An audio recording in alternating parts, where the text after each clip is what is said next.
un deporte donde todos compiten por alcanzar la perfección, hubo uno que parecía haber nacido con ella. Sergio Oliva fue el primer fenómeno del culturismo, pues su físico redefinió por completo los estándares del culturismo de la época, y se convirtió en el único hombre de la historia que derrotó a un cierto joven austriaco en el escenario del Mister Olympia. Pero justo cuando estaba en la cima del mundo, todo colapsó. Desde ser castigado y silenciado durante décadas, hasta sufrir 5 disparos a manos de su propia esposa. Su cuerpo desafió la lógica, pero su historia desafió el sistema. I will be forever the myth.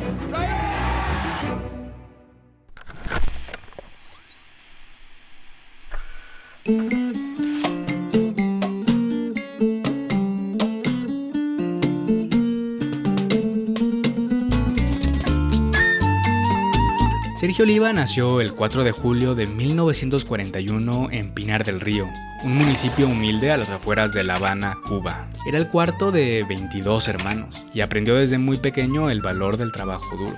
Su padre, un hombre severo pero justo, se levantaba cada día antes del amanecer para trabajar en los cañaverales. Sergio lo acompañaba desde los 12 años bajo un sol abrasador, con las manos cubiertas de ampollas. No había opción, en su casa se comía solo si se trabajaba. Y Sergio trabajaba. En el campo aprendió más que a cortar caña, aprendió a resistir, a empujar más allá del cansancio. Sergio era más fuerte que los demás niños, más grande y con una madurez poco común para su edad. A los 16 años, su padre, convencido de que el futuro en los campos estaba limitado, lo llevó a enlistarse en el ejército de Fulgencio Batista, el líder y dictador de Cuba de ese momento. Sergio no tenía papeles ni documentos oficiales que comprobaran su edad, pero el reclutador lo miró de arriba abajo y no dudó, pues era alto y ya tenía una apariencia fuerte y una estructura imponente, perfecto para las fuerzas armadas. Y con la revolución a punto de estallar, Batista necesitaba hombres. Durante su tiempo como soldado, Sergio encontró una disciplina que encajaba con su personalidad: obediencia, entrenamiento físico y estructura, y disfrutaba el orden que la vida en el ejército le traía. Visualizaba una carrera como militar, pero esto no le duraría mucho, pues en 1959 Fidel Castro, quien lideraba la oposición al régimen de Batista, logró derrocarlo y el ejército fue desmantelado. Aunque la revolución cubana sabe también pelear y ganar batallas en este campo. Muchos soldados fueron desplazados, y entre ellos Sergio. Lo que antes era un plan de vida se desmoronó. Pasó a ser un joven desempleado más en las playas de La Habana, viendo pasar los días sin rumbo. Hasta que un día un amigo lo invitó al gimnasio local de halterofilia. Sergio aceptó a ir a conocerlo. Era un lugar modesto con unas pocas barras oxidadas y discos maltratados. Pero algo se encendió en él. Aquellos hierros tenían un lenguaje que entendía. Su cuerpo respondió como si hubiera estado esperando ese momento toda su vida. En 6 meses estaba levantando más de 180 kilos en el clean and jerk. Los entrenadores no podían creerlo. La selección nacional cubana no tardó en reclutarlo para el equipo y representar al país en los Juegos Panamericanos de 1961 en Kingston, Jamaica. Y así, sin buscarlo, había encontrado una nueva identidad. Ya no era solo un exsoldado, ahora era un atleta, un representante de su país, pero lo que nadie imaginaba era que su paso por el equipo olímpico sería solo el primer acto de una historia mucho más grande. Antes de irse a los Juegos Panamericanos en Jamaica, Sergio habló con su padre y le dijo que no regresaría y que era muy probable que no lo volvería a ver. Su padre simplemente le respondió que no mirara atrás, pues entendió perfectamente lo que Sergio tenía planeado. Bajo el régimen de Castro nadie confiaba en nadie, por lo que en Jamaica los atletas cubanos estaban vigilados por guardias enviados directamente por el régimen. Sergio se ganó la confianza de uno de ellos y la mañana del evento le dijo que saldría a caminar para relajarse, y en cuanto tuvo la oportunidad, se echó a correr.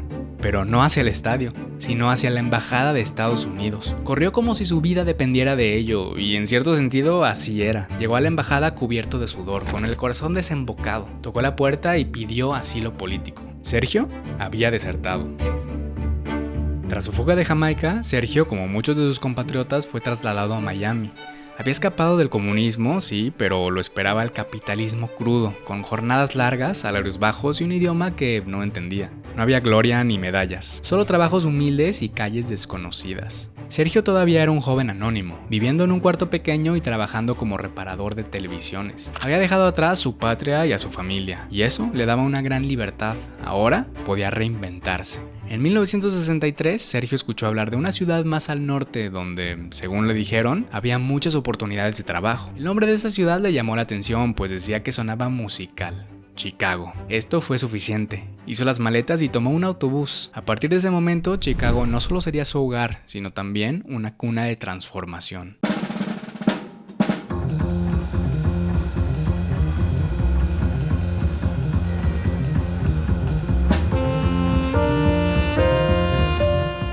Después de años de incertidumbre, Sergio por fin sentía que podía respirar. En Chicago disfrutaba de la vida nocturna, salir a bailar, a escuchar música, caminar entre las luces y la gente. Era un nuevo comienzo y por primera vez en mucho tiempo, Sergio se permitía disfrutarlo. Sin embargo, la ciudad del viento no era gentil con nadie, y menos con un inmigrante afrocaribeño sin inglés y sin conexiones. Sergio encontró trabajo en una fundición de acero, donde pasaba hasta 10 horas diarias bajo un calor infernal. El ambiente era hostil, pero él estaba acostumbrado a eso, a la dureza, al peso y al calor. Fue entonces cuando escuchó hablar del YMCA de Duncan, un gimnasio local que era conocido como la meca del músculo del Medio Oeste, pues allí asistían culturistas y levantadores de pesas profesionales. Allí conoció a Bob Gaida, uno de los nombres más respetados del culturismo amateur de la época. Gaida vio en Sergio algo que pocos podían comprender en ese momento. Una estructura corporal fuera de este mundo. Hombros anchos, cintura estrecha, no solo era fuerza, era simetría, proporción y genética pura. Bob Gaida lo tomó bajo su tutela y lo introdujo al mundo del fisicoculturismo. Cambió su enfoque de entrenamiento de fuerza bruta y halterofilia por uno enfocado al culturismo y al control del peso. Y Sergio, como lo había hecho antes con la halterofilia, absorbió todo con una facilidad impresionante. Trabajaba 10 horas en la fundición y luego pasaba 3 horas más en el gimnasio. Aún sin hablar bien inglés, Sergio comenzó a competir en 1963. Perdió su primera competencia, el Mr. Chicago, en parte por el idioma, pero también, como él mismo relataría después, por el color de su piel. En esa época, los jueces de la AAU, la cual fue una de las primeras federaciones de culturismo, aún favorecían a hombres blancos y que consideraban bien parecidos, que pudieran representar a la América correcta. Sergio no encajaba en ese molde, pero esto no lo detuvo. Volvió al año siguiente con un físico aún más impresionante, por lo que los jueces se vieron forzados a darle la victoria. Después vinieron el Mr. Illinois y el Mr. America Jr., pero el título absoluto, el que todos querían, seguía fuera de su alcance. Cada vez que subía a la tarima, su físico era claramente superior, pero los jueces seguían buscando excusas. Siempre había otro que representaba mejor la imagen del país. Fue entonces cuando Sergio tomó otra decisión radical. Decidió abandonar esa federación y probar su suerte en la IFBB, una nueva federación que apenas comenzaba a crecer bajo el liderazgo de dos hermanos, Ben y Joe Weider. Allí al menos le prometieron que lo juzgarían por su físico, no por su acento ni por el color de su piel.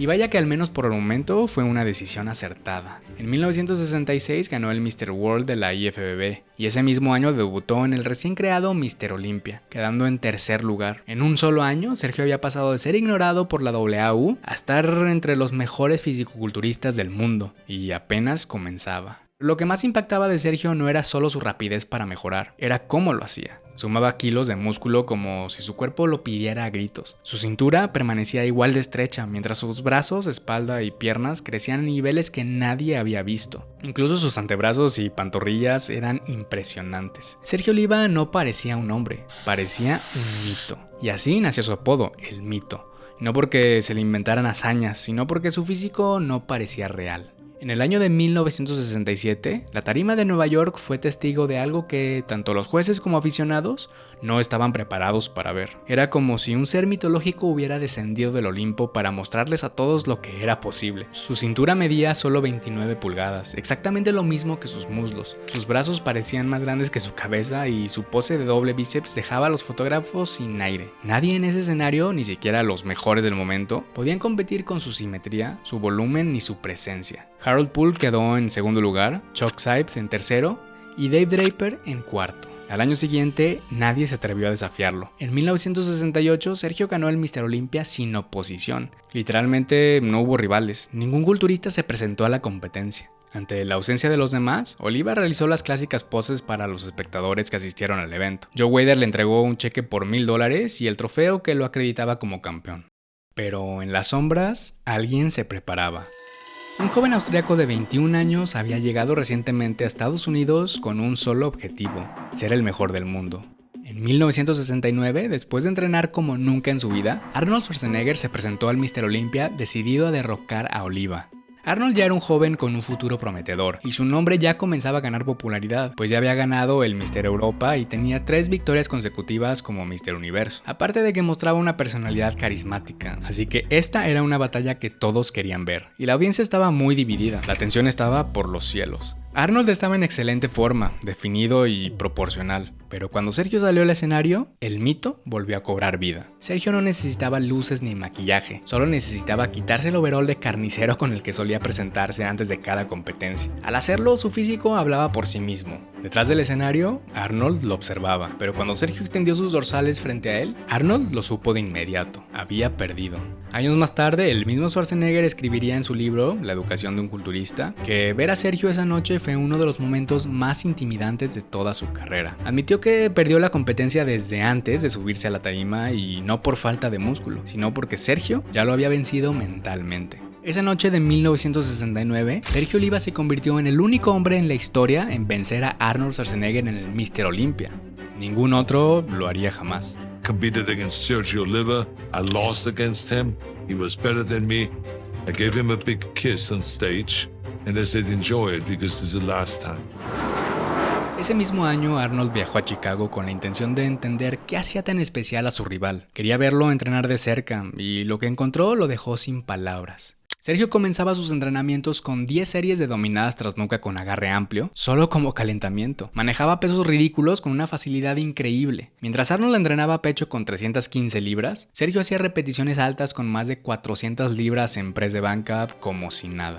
Pero lo que más impresionó a Arnold no fue su fuerza, sino su metabolismo. En una época donde la mayoría de los culturistas se mataban con dietas bajas en carbohidratos para definirse, Sergio no hacía dieta en absoluto. Comía lo que quería, incluso en preparación para las competencias, hamburguesas, hot dogs y refrescos, y aún así llegaba a la tarima con una definición y tamaño que simplemente no podían explicarse. Aquella visita a Chicago no solo confirmó la fuerza y disciplina de Sergio, también sembró un gran respeto por Sergio en Arnold, y entendió que estaba frente a alguien único, alguien al que no podía copiar ni superar con un simple carisma o estrategia. Y a pesar de haber sido rivales en el escenario, entre entrenamientos y conversaciones en ese gimnasio de Chicago, empezó a crecer una relación de admiración mutua, por un tiempo incluso una amistad. Pero lo que siguió fue mucho más que una rivalidad, fue un choque de mundos. Arnold era la cara del nuevo culturismo, comercial, carismático, impulsado por los medios, respaldado por Joe Weider. Era el físico perfecto para las revistas. Sergio, en cambio, era un exiliado, un rebelde. No hablaba el idioma, no hacía amigos fácilmente y no seguía las reglas del juego mediático. Era puro músculo, pura fuerza y puro instinto. Era el antagonista ideal. Tras su derrota ante Sergio en el Mr. Olympia del 69, Arnold quedó decidido de que eso jamás le volvería a ocurrir. Y aunque Arnold era engreído y tenía un ego gigantesco, algo que no se podía negar era su determinación inalterable, por lo que se preparó como nunca. Y así en 1970, Sergio perdió su corona de Mr. Olympia ante Schwarzenegger. Aunque para muchos esa derrota nunca fue del todo justa. En esa época, Joe Weider ya apostaba todo su imperio en la figura de Arnold. Aún así, Sergio no se rindió. En 1972 volvió a enfrentarse a Arnold en el Mr. Olympia, esta vez en Essen, Alemania. Esta fue una de las competencias más anticipadas, pues la gente estaba ansiosa por ver a los dos gigantes del culturismo de la época, el roble austriaco y el mito, enfrentarse hombro a hombro. Sin mencionar que en ese escenario se reuniría una de las alineaciones más impresionantes de la historia de la era dorada, nada menos que 4 ganadores del Mr. Olympia, presentes o futuros: Arnold y Sergio, Frank Zane, quien ganaría entre 1977 y 1979, Franco Colombo, campeón en el 76 y en el 81, y Serge Nubret, que aunque nunca fue Mr. Olympia, también fue un competidor excepcional. Sergio llevó uno de los mejores físicos de toda su carrera, incrementó su tamaño muscular y mejoró su acondicionamiento. Su cintura era más pequeña que nunca, sus piernas más grandes que las de cualquier competidor de la época. Realmente era el paquete completo. Y sin embargo, volvió a tomar el segundo lugar ante Arnold. Muchos consideran que aquella fue una de las decisiones más controversiales en la historia del Mr. Olympia. El propio Joe Weider fue señalado como el responsable detrás de esa victoria de Arnold. Después de todo, era su protegido y su producto estrella. Sergio y todos los demás culturistas de la época lo sabían. Incluso en esa competencia pusieron un fondo oscuro en el escenario. De esa forma, Arnold sobresaldría más por su piel blanca, mientras que los competidores de piel negra se difuminarían con el fondo, dándole una ventaja óptica a Arnold. Y se dice que esto fue a petición del mismo Arnold. Después del Olympia del 72 en Alemania, Sergio Oliva bajó del escenario sabiendo que no había perdido por su físico, sino por política. Lo que debía ser una celebración de la excelencia física y el espíritu competitivo se había convertido en un espectáculo dirigido por intereses comerciales. Joe Weider había convertido el Mr. Olympia en su joya de la corona y Arnold Schwarzenegger era la cara de su imperio. Arnold no solo era un gran atleta, era una inversión, un proyecto, y para ese proyecto, Sergio era una amenaza. Oliva entendió el juego, sabía que mientras Arnold siguiera compitiendo, no importaba cuán masivo, simétrico o seco se presentara, él no sería favorecido, así que decidió entrar a una competencia de otra federación, la WBBG de Dan Laurie, donde se organizaban competencias como el Mr. Olympus, una versión paralela del Mr. Olympia, o podría decirse una imitación de la Mr. Olympia. Aquí Sergio dominó fácilmente la competencia, pero esto vendría a un alto costo. En 1973, semanas antes del Mr. Olympia en Nueva York, algunos de los mejores culturistas viajaron a Tijuana, México, para participar en el Mr. Internacional, un evento pensado principalmente para amateurs. Pero ese día, algo inesperado ocurrió. Sergio apareció sorpresivamente para competir, y arrasó por completo. Entre los asistentes estaban Joe Weider, Arnold y Franco Colombo, quienes habían viajado desde California para ver el evento. Mientras Sergio estaba arriba de la tarima, retó a Arnold directamente a subir al escenario y demostrar quién era realmente el mejor físico del mundo. Joe Weider intervino, argumentando que miles de personas ya habían comprado boletos para ver el enfrentamiento en Nueva York y que sería injusto resolverlo en Tijuana. Además, Weider convenció rápidamente a Arnold de no aceptar el reto. Muchos creen que Joe Weider estaba protegiendo a Arnold de una posible derrota y de que dañara su imagen. Así que, en vez de Arnold, Franco Colombo subió para enfrentarse a Sergio. Pero Sergio dominó claramente la comparación. El promotor del evento levantó ambos brazos y declaró el enfrentamiento como empate, aunque tanto el público como Sergio sabían quién había ganado realmente. Poco después, la IFBB suspendió a Sergio, alegando que había competido en una federación rival el año anterior, pues los Weider habían puesto esta regla recientemente que impedía que atletas de la IFBB participaran en federaciones rivales. Esa suspensión excluía por completo a Sergio del Mr. Olympia del 73, dejando el camino libre para que Arnold conquistara su cuarto título. Irónicamente, en esa competencia estaban presentes los periodistas Charles Gaines y George Butler, quienes más tarde crearían el documental Pumping Iron. De haber estado Sergio en Nueva York, es muy probable que su imagen hubiera formado parte fundamental del icónico documental. Meses más tarde, en una entrevista en Televisión Nacional, Sergio finalmente explotó. Acusó públicamente a la IFBB de corrupción, afirmando que los concursos estaban arreglados y que Joe Weider elegía a los jueces para asegurar las victorias de Arnold. Esto fue lo que terminó de romper por completo la relación entre Sergio y los hermanos Weider.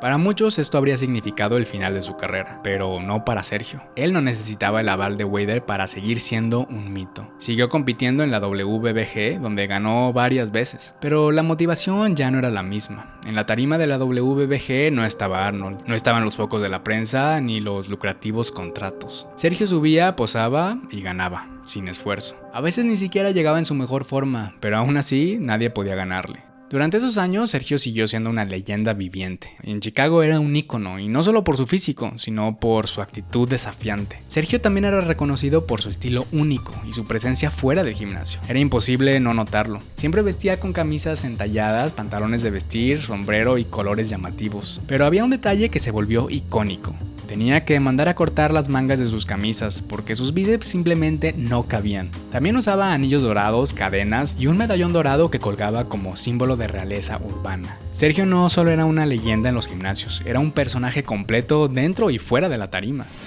Sergio escaped from Castro's Cuba over 20 years ago and came to Chicago even though he was warned it was dangerous. But for the past 10 years, he's made life in Chicago a little more dangerous for criminals. And is a En 1976, Sergio se unió al Departamento de Policía de Chicago, patrullando las calles del barrio de Rogers Park. Llevaba su uniforme hecho a medida, porque ninguna talla estándar podía contener aquel cuerpo descomunal, lo cual también contribuyó a que su imagen se volviera aún más legendaria. Y así pasaron los años, la IFBB siguió creciendo, Arnold se convirtió en estrella de cine y una nueva generación de culturistas tomó el escenario. Pero entre todos los nombres nuevos, ninguno eclipsaba al de Sergio Oliva. Los jóvenes podían tener físicos impresionantes, pero Sergio seguía siendo el único que venció a Arnold. Y ese título, nadie se lo quitaría. Muchos aficionados lo querían ver de vuelta en la IFBB, y eventualmente, como sucede con todos los mitos, el ciclo debía cerrarse, y ese regreso estaba mucho más cerca de lo que él mismo imaginaba. Pasaron más de 10 años desde la última vez que Sergio pisó un escenario de la IFBB. Desde aquel polémico Olympia del 72, en el que muchos aseguran que le arrebataron el título, y del incidente del 73 en Tijuana. Joe Weider, consciente del valor histórico y emocional de Oliva, le propuso algo que muchos creían imposible: regresar a la IFBB y competir nuevamente en el Mr. Olympia. Sergio aceptó. Así que para 1984 el mito regresó. Tenía 43 años, su cuerpo ya no era el mismo de los años 60. Sus articulaciones, su recuperación, su potencia, todo había cambiado. Pero su presencia, su carisma y su estructura seguían intactos. Entrenó con disciplina y en silencio, como siempre lo hizo. Y cuando llegó el día, el escenario era el mismo donde había comenzado: Nueva York. Esa noche el público no solo fue a ver una competencia, fue a ver un momento histórico. A ver al hombre que alguna vez derrotó a Arnold. A three-time Mr. Olympia, he's known as the Sergio. Cuando Sergio salió al escenario, la multitud se levantó. No importaba quiénes eran los favoritos del año, todos los ojos estaban puestos en él. Aún con más de 4 décadas sobre sus hombros, su físico era imponente. Brazos descomunales, su icónica cintura estrecha, espalda imponente. Su piel brillaba como una estatua viviente, pero ocurrió lo inesperado. In 8th place, receiving a check of $2,000, contestant number 1, Sergio Oliva.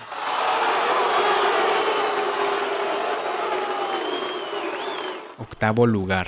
El silencio fue seguido de un estallido de abucheos que no tardaron en llenar el recinto. El público no lo aceptaba. Sabían que no se trataba de una simple puntuación, se trataba de justicia y de respeto. Sergio estaba visiblemente molesto, pues tenía un temperamento fuerte, y si alguien tenía motivos para bajarse del escenario y no mirar atrás, era él. Pero entonces ocurrió otro momento inolvidable. Su esposa Arlene subió al escenario con su bebé en brazos, lo entregó a su hijo, Sergio Jr., y todo cambió. Con su hijo en brazos, Sergio se acercó al micrófono, el público aún lo aclamaba, y en vez de responder con rabia, respondió con dignidad. The place that I took tonight, it doesn't matter 8, 9, 1, 17, 20, no matter what, I will be forever the myth. El aplauso fue estruendoso, incluso los nuevos competidores como Lee Haney y Samir Bannout lo miraban con respeto. Sergio volvió al Olympia al año siguiente en el 85. Otra vez quedó en octavo lugar. Aunque esta vez no hubo controversia ni protestas. Sus piernas ya no respondían igual y su físico, aunque aún majestuoso, empezaba a mostrar señales del tiempo. Y luego llegó el golpe final. En 1986, mientras Sergio se preparaba para una competencia, una discusión doméstica con su esposa Arlene terminó en tragedia. Arlene le disparó 5 veces con un revólver calibre 38. Una de las balas casi perfora su hígado. Y sin embargo, Sergio sobrevivió. Conducido por sí mismo al hospital, demostró una vez más que su cuerpo y su espíritu eran indestructibles. Más tarde su esposa Arlene revelaría que actuó en defensa personal, pues Sergio la había agredido físicamente primero. Ese fue el fin definitivo de su carrera competitiva. Para 1995, Sergio, de 54 años de edad, fue invitado al 30 aniversario del Mr. Olympia, junto con todos los demás culturistas que han ganado el título. Este fue un momento icónico, donde a pesar de la conflictiva relación que tuvo con Joe Weider, después de casi 3 décadas, por fin fue reconocido y homenajeado por el mismo Weider e inclusive Arnold. Say something, Arnold. I think. Thank you.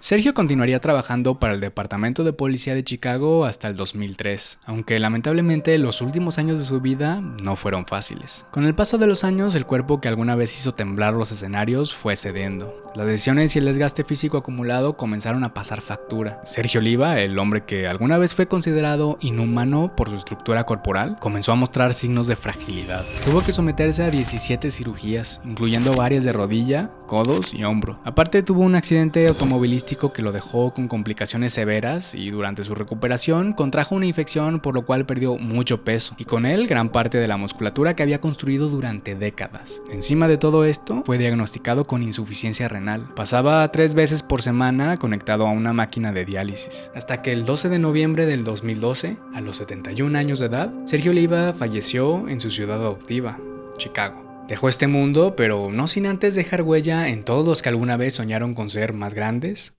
más fuertes y más libres. La influencia de Sergio Oliva no solo se ha quedado dentro del culturismo, inclusive ha tenido presencia en la cultura popular, como por ejemplo en el anime y manga de Baki, donde aparece un personaje llamado Biscuit Oliva. Su nombre, apariencia e incluso su personalidad están directamente inspirados en Sergio. Lo representan como un hombre fuera de lo común, con un físico impresionante y el título del hombre más fuerte de los Estados Unidos, que lo hace prácticamente intocable. For any reason, I never tried to make anybody feel inferior, which is because he's a little, skinny, fat, whatever. You know, I treat him as the same. You have to come with me, you come with me. And it's up to you. You will come with me no matter what. La historia de Sergio Oliva no se trata solo de músculos y trofeos. Se trata de un niño que trabajó en los cañaverales, de un hombre que venció el sistema y de alguien que jamás se doblegó y pidió disculpas por ser quien era. Sergio Oliva no fue solo un campeón, fue una revolución.